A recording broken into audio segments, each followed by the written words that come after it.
Le pape a eu, au cours des dernières années, beaucoup de rencontres avec différents mouvements évangéliques et pentecôtistes, jusqu'à l'apothéose ou l'apostasie, selon là où vous vous trouvez, finale, en janvier 2014, où les plus grands représentants des diverses dénominations évangéliques et pentecôtistes se sont réunis aux USA, États-Unis d'Amérique, avec le pape en vidéo depuis l'Italie, afin de finir de convaincre les dernières dénominations, à savoir les évangélico-pentecôtistes, à se joindre au mouvement œcuménique.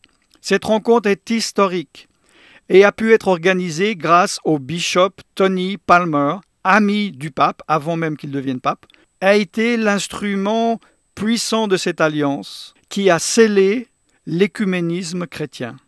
Shalom, bonjour, je suis serviteur de Dieu, Alan Rich. Janvier 2014, c'est la date du dernier train des retardataires, les évangéliques qui n'étaient pas encore rentrés, qui étaient les derniers à rentrer dans le mouvement écuménique.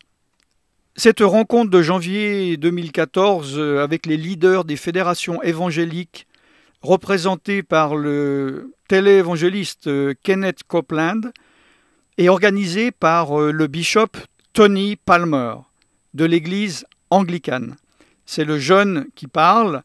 Je précise cela car il est habillé, il a comme la robe du prêtre, parce qu'il y a plusieurs dénominations dans le protestantisme qui ont gardé ces apparats, mais c'est bien un protestant de l'église anglicane. C'est le bras droit du pape concernant l'écuménisme, et surtout il a eu la mission qu'il a accomplie de faire rentrer les derniers protestataires, c'est-à-dire les évangélico-pentecôtistes, dans l'écuménisme. Dans cette vidéo, il y a la participation du pape en vidéo que j'ai aussi traduite. Je crois que le Seigneur m'a amené ici, dans cette conférence, dans l'esprit d'Élie. Laissez-moi vous expliquer. Si vous regardez, l'esprit d'Élie était sur Jean le Baptiste pour ramener le cœur des fils à leur père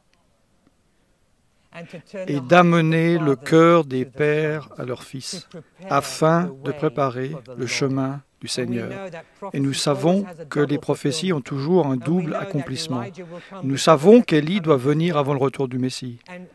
Et je crois que l'esprit d'Élie est l'esprit de réconciliation pour ramener le cœur de chacun à l'autre. C'est très important. Nous savons que le premier millénaire, il n'y avait qu'une église, l'église catholique. Et catholique veut dire universel. Cela ne veut pas dire romain. Si vous êtes né de nouveau, levez la main. Ah, vous êtes catholique?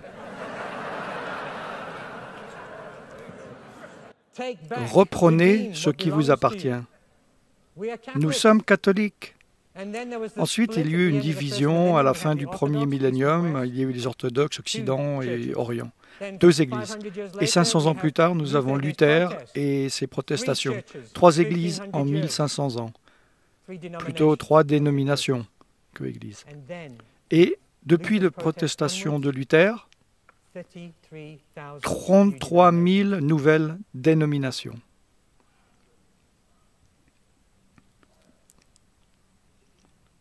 J'en suis venu à la conclusion que la diversité est divine, la division diabolique.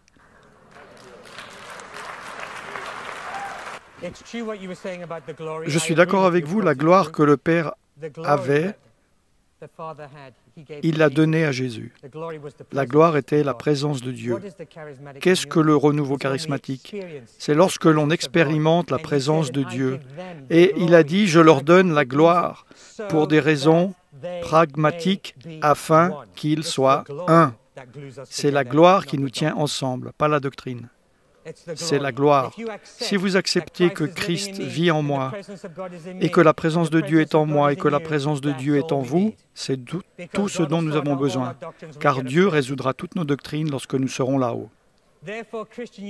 Donc l'unité en Christ est la base de notre crédibilité parce que Jésus a dit, à moins qu'il ne soit un, le monde ne croirait pas. La division détruit notre crédibilité. C'est la peur qui nous tient séparés. Bon, là, il fait un jeu de mots en anglais intraduisible. Car la plupart de vos peurs sont basées sur la propagande. Pourquoi cette réunion est historique? Parce qu'en 1999, l'Église catholique romaine et l'Église protestante luthérienne ont signé un accord qui a amené à la fin de la protestation. Luther croyait que nous sommes sauvés par grâce au moyen de la foi seul. Amen. Mais ce n'est pas ça le problème. L'Église catholique croit que nous sommes sauvés par les œuvres. Et ça, c'était la protestation. En 1999, ils ont écrit cela ensemble. Parce que dans l'Église protestante, il y a beaucoup de salut bon marché. Des gens sont nés de nouveau, mais ils ne portent aucun fruit, parce que nous n'avons pas regardé les fruits. Alors ce n'était pas un problème, ce n'était pas nécessaire au salut. Et cela ne l'est pas, mais c'est un bon juge si vous êtes sauvés. Donc, qu'ont fait ces deux églises? Ils ont mis leurs deux définitions ensemble. Écoutez, je lis ce qui est sur le site officiel du Vatican. La justification signifie que Christ lui-même est notre justice, dans laquelle nous partageons le Saint-Esprit en accord avec la volonté du Père. Ensemble, nous, catholiques et protestants, luthériens, croyons et confessons que par la grâce seulement, dans la foi, dans les œuvres rédemptrices de Christ et sans aucun mérite de notre part, nous sommes acceptés par Dieu et recevons le Saint-Esprit qui renouvelle notre cœur en nous équipant et en nous appelant vers des bonnes œuvres.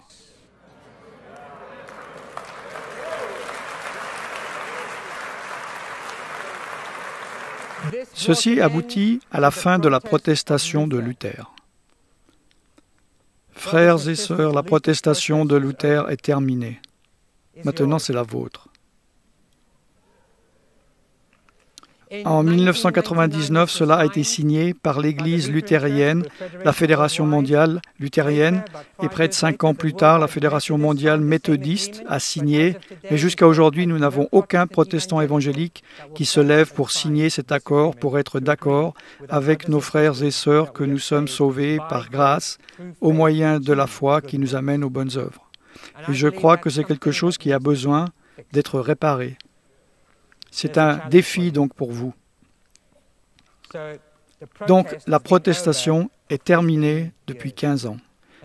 Et je provoque un peu mes amis pasteurs protestants en disant, s'il n'y a plus de protestation, comment peut-il encore y avoir une église protestante? Peut-être que maintenant nous sommes à nouveau tous catholiques. Mais nous avons réformé, nous sommes catholiques dans le sens universel. Nous ne protestons plus la doctrine du salut de l'Église catholique. Maintenant, nous prêchons le même évangile. Nous prêchons, vous êtes sauvés par grâce, par le moyen de la foi uniquement. Uniquement, ce mot était l'argument pendant 500 ans. Ce mot est là, vous pouvez le vérifier vous-même. La protestation est terminée. La protestation est terminée. Laissez-moi prier. Et nous regarderons la vidéo. Je crois que nous allons voir de plus en plus de personnes appelées à aller dans le monde en travaillant dans les églises, dans l'esprit d'Élie, afin d'amener le cœur des enfants vers les pères et le cœur des pères vers les enfants, afin de préparer un peuple pour le Seigneur, des ministères de réconciliation. Nous devons mettre autant de ressources et d'énergie dans le ministère de réconciliation que dans le ministère d'évangélisation. J'aimerais prier cette prière. Si vous êtes d'accord, vous pouvez dire Amen. C'est la prière d'un mourant. Et lorsque vous savez que vous allez mourir, vous priez la plus importante des prières. Il dit, je ne prie pas pour eux seulement, mais aussi pour ceux qui croiront en moi par leurs paroles, afin qu'ils puissent tous être un, comme toi, Père, tu es en moi et moi en toi, qu'ils puissent croire, afin que le monde croie que tu m'as envoyé. Et la gloire que tu m'as donnée, je leur ai donnée, afin qu'ils soient un comme nous sommes un. Gloire au Père. Amen.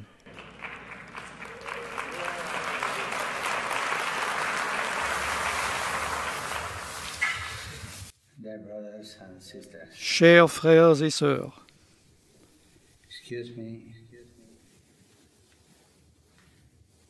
excusez-moi parce que je parle en italien,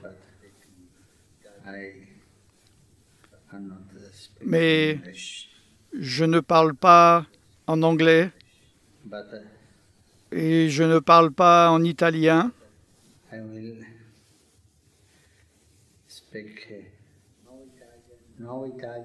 Mais je parlerai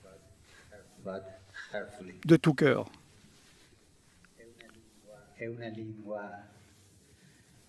Dans un langage plus simple et plus authentique.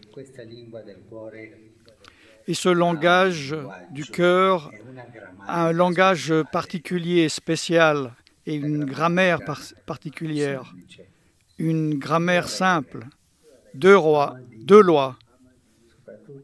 Aimer Dieu au-dessus et aimer son voisin parce qu'il est notre frère et notre sœur. Avec ces deux lois, nous pouvons avancer. Je suis ici avec mon frère, le bishop frère Tony Palmer, et nous avons été amis depuis des années.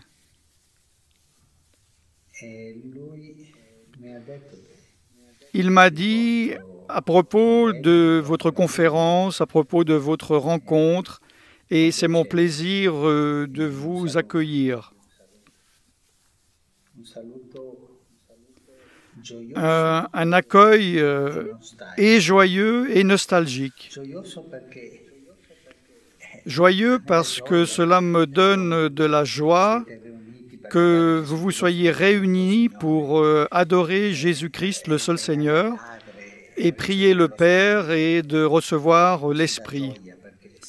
Cela m'apporte de la joie parce qu'on peut voir que Dieu travaille partout dans le monde.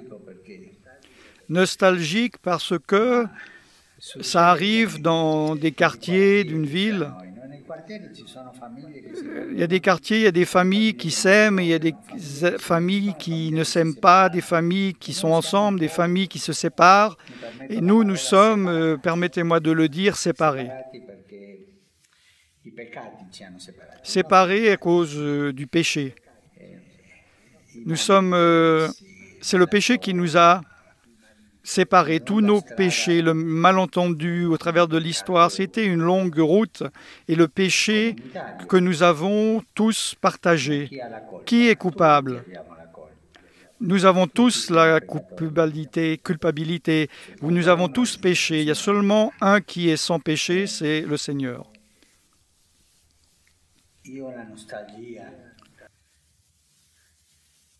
Je suis nostalgique parce que cette séparation arrive à une fin et nous donne une communion.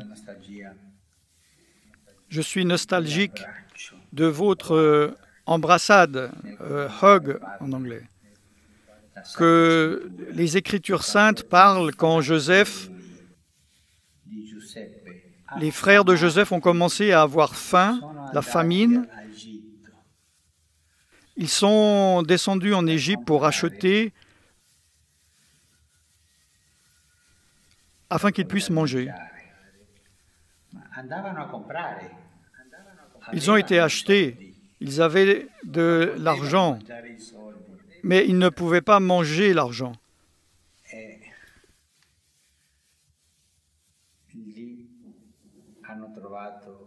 Mais ils ont trouvé quelque chose de plus que de la nourriture. Ils ont trouvé leur frère. Nous avons tous des monnaies de culture, des monnaies de notre histoire. Nous avons des richesses culturelles, religieuses, et nous avons diverses traditions. Mais nous devons nous retrouver en tant que frères. Nous devons pleurer ensemble comme Joseph l'a fait. Ces larmes nous uniront, les larmes de l'amour.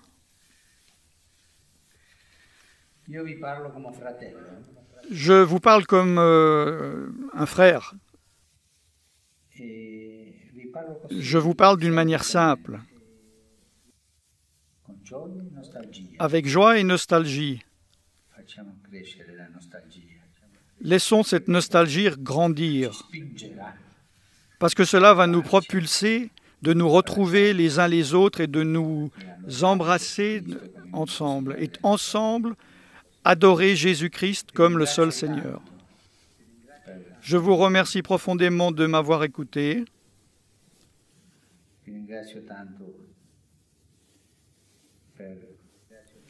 Je vous remercie profondément de m'avoir permis de parler le langage du cœur.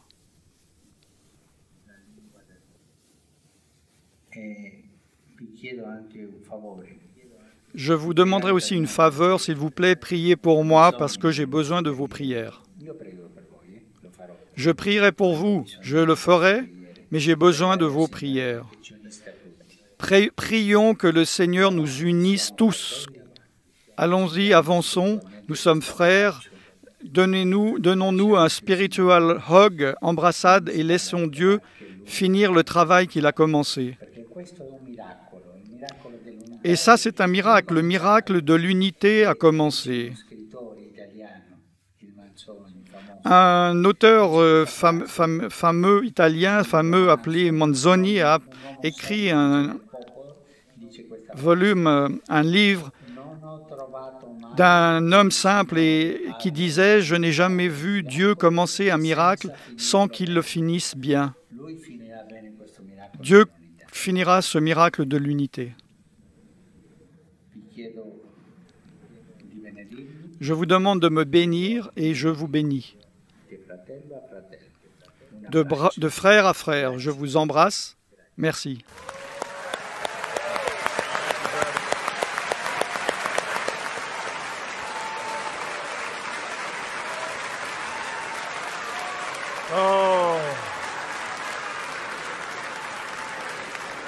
Gloire, gloire, gloire.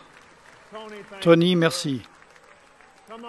Allons, l'homme nous a demandé de prier. Ô Père, Père, nous répondons à sa demande. Et comme nous ne savons pas comment prier pour lui, et nous ne savons pas comment être d'accord avec sa demande, avec son cœur,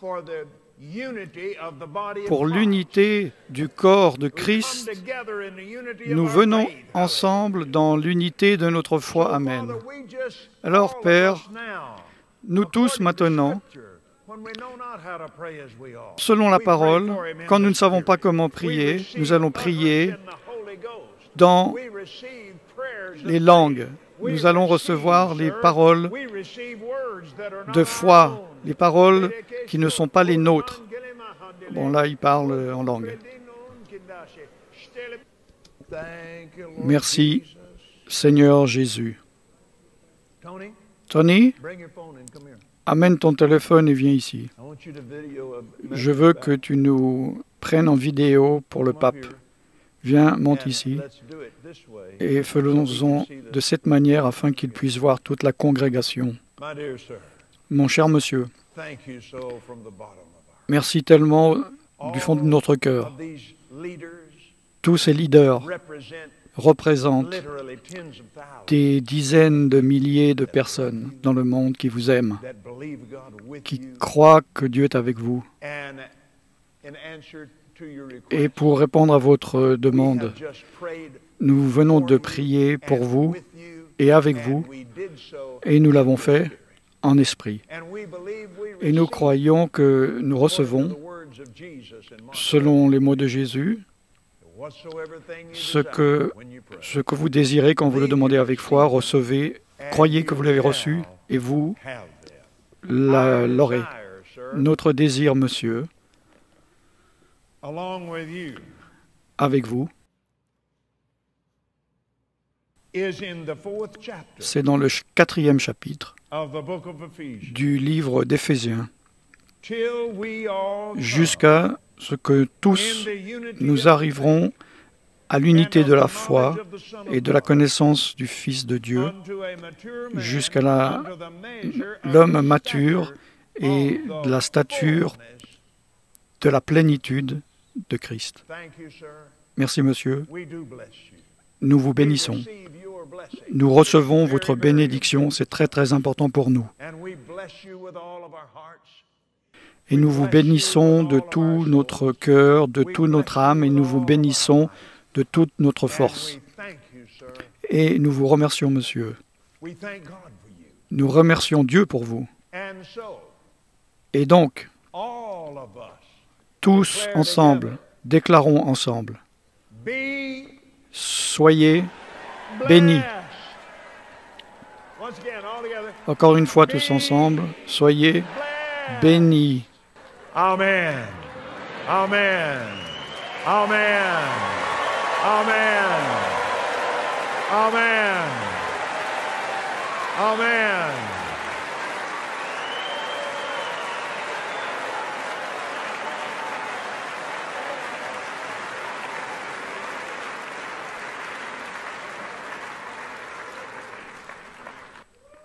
Alléluia. Il faudra que vous veniez au Vatican. Oui, je viendrai. I'm available. Praise Loué soit Dieu. God. Que la volonté de Dieu s'accomplisse. Tony, merci, monsieur. My, how you Vous nous avez vraiment bénis ce soir. Amen, merci. Je vous avais dit que vous ne l'oublierez jamais ce soir. yeah. Whoa. Je vous le dis, je peux vous dire que le ciel est excité de ce qui se passe ici.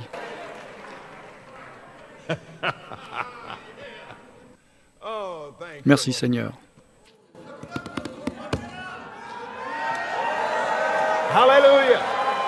Cette rencontre a eu un impact massif dans le monde entier et cela a abouti à une rencontre à Rome le 24 juin 2014, 5 mois après cette rencontre, entre le pape Francis et les représentants de la délégation des leaders évangéliques et pentecôtistes, représentés par le téléévangéliste Kenneth Copeland et Geoff Thornycliffe, le secrétaire international de l'Alliance évangélique, donc mondiale. Tony Palmer, que vous voyez à droite, a été le catalyseur de cette alliance. 25 jours plus tard, le 20 juillet 2014, il trouve la mort, tué dans un violent accident de moto sur une petite route du Royaume-Uni. Mes frères et sœurs, si vous êtes troublés par ce que vous avez entendu, parce que cela est très subtil, de grâce, regardez à nouveau, écoutez le discours à nouveau. Cela est très séduisant. Que personne ne vous séduise, mes frères et mes sœurs. Jésus a dit « Prenez garde que personne ne vous séduise » Matthieu 24, 4. De tels hommes ne servent point Christ notre Seigneur, et par des paroles douces et flatteuses, ils séduisent les cœurs des simples. Romains 16, 18. Que personne ne vous séduise par de vains discours, car c'est à cause de ces choses que la colère de Dieu vient sur les fils de la rébellion. Éphésiens 5, 6. Que personne ne vous séduise d'aucune manière, car il faut que l'apostasie soit arrivée auparavant et qu'on ait vu paraître l'homme impie, le fils de la perdition. 2 Thessaloniciens 2, 3. Petits enfants, que personne ne vous séduise. 1 Jean 3, 7.